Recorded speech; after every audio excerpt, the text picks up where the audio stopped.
In this video, you'll learn how to modify your navigation in WordPress using menus. This guide will walk you through the steps necessary to customize your site's navigation for a better user experience. Start by navigating to the WordPress.com website. Ensure you are logged into your account.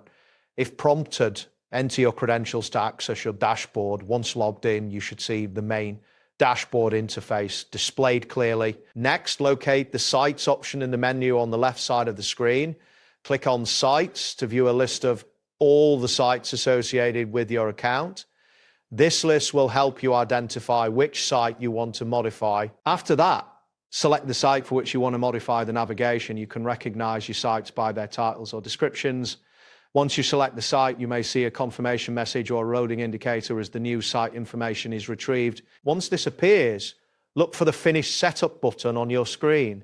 Click on this button to complete any preliminary setup steps that may be required.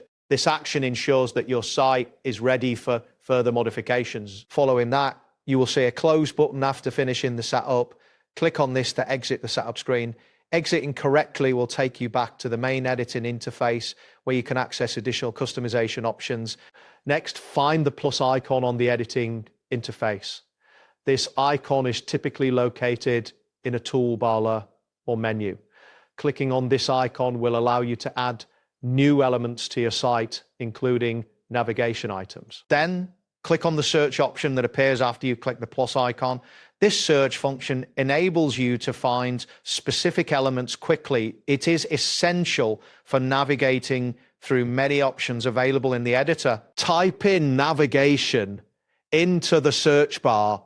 This action will filter the results to show only relevant options related to navigation, making it easier to proceed with your modifications. Click on the navigation option that appears in the results. This will take you to the navigation settings where you can make changes to your menu structure. After that, select a navigation page from the available options.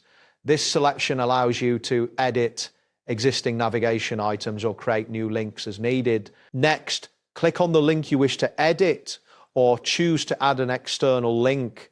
This action will provide you with options to modify the link details, including the URL and display name. Finally, click on the existing navigation item to edit the name of the page. This step allows you to customize how the navigation item will appear to visitors on your site. That wraps up today's guide. Thanks for watching, and catch you in the next tutorial.